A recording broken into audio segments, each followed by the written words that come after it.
we were doing our thing, going to high school and then going to college. I was in school at one point for 2 years actually in college, and then Nigel was in school as well.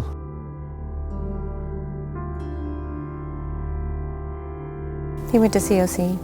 And then until after this happened, everything kind of changed, and that's when pretty much everything changed. So before that incident, everything was kind of, you know, a normal family actually, living in Stevenson. Stevenson. There's one story.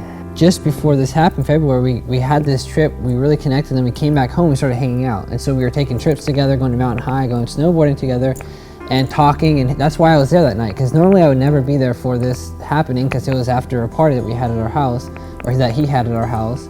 And usually I wouldn't be invited, because I wasn't a friend, and I wasn't definitely one of his friends' friends, so, but he wanted me there, because he wanted me to hang out, and that's how this ended up happening. But I got to end off on the best terms ever, because we were super close. So it's like it's a curse and a blessing, because it's like, it's amazing that I got to end on a good note, but it's sad because I just got to taste the tease of what it could have been like to continue on. But that's one of my favorite stories just before it happens. For 3 decades, thousands of stories were given life in our print room before being sent to your home. Each week, an individual walks into this room to give life to an incredible, one-of-a-kind story. These aren't your local politicians or well-known celebrities. They are everyday people, much like yourself, eager to share a piece of their lives with you.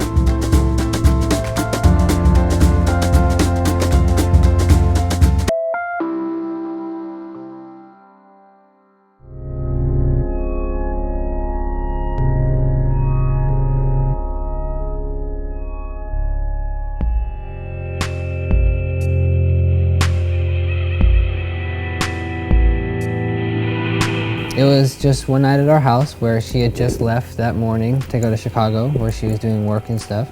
And it was an empty house for him, and so he had some friends over, and we were drinking. As the night continued, we were just hanging out in my room. There wasn't very many people. There was literally 6 or 7 people. It's not very many. And the night started to slow down a bit. People were going to sleep and stuff. And so me and Nigel and my friend were sitting in my room, and he was obviously intoxicated. And he had a little drug that he had with him, and it's called Opana. So it wasn't heroin or anything, but it's just as powerful as heroin because it's Oxycontin and morphine mixed in the same pill.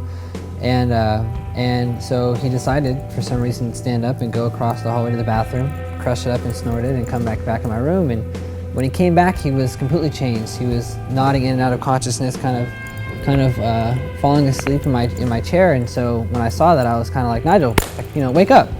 So he stood up and he walked right across the hallway to the other room, is where he literally laid down flat, fell asleep, just totally asleep position, like out. I had been texting Nigel and he wasn't responding. And so I finally, and I had been calling his phone. I intuitively, I think it's Definitely a mom thing, I knew something was not right. And so I called him and I said, I've been calling your brother like 12 times.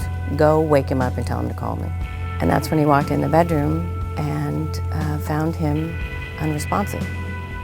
It was just the most surreal thing. That's when all the darkness came in.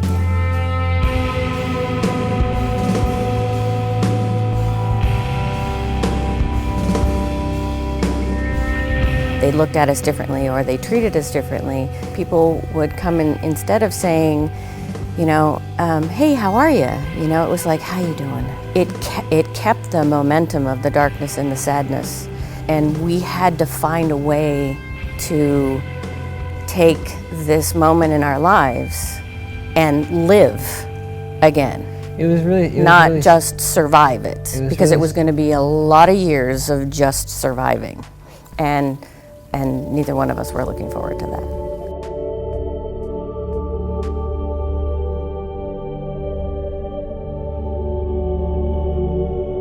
We had done a little bit of traveling in the car, and then we came back, and I think we lasted about a week and a half, and we were like, okay, we need to go again. Mm-hmm. So I said, all right, let's just do this. So I rented a Class A motorhome that I'd never driven before, we loaded up the dogs, loaded up the motorhome.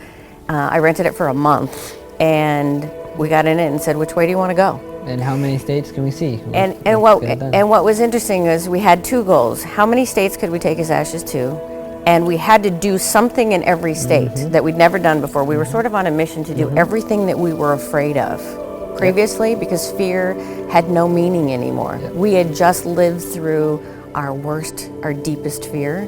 But when we went on the trip, what was most interesting was that we didn't know at the time any of this was going to happen. Meaning the people that we met and the experiences and the realization of our purpose here.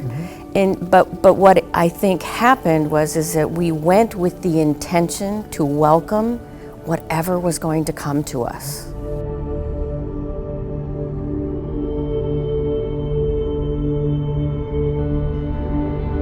I felt totally and fully for the first time that me just sharing my story, my experience, and just living it by just traveling and doing our thing, we had the impact to be able to transform or open somebody's heart and try to give them inspiration or hope or some kind of calling that they serve a purpose here and that she is important just as we are important for this earth and we all are important.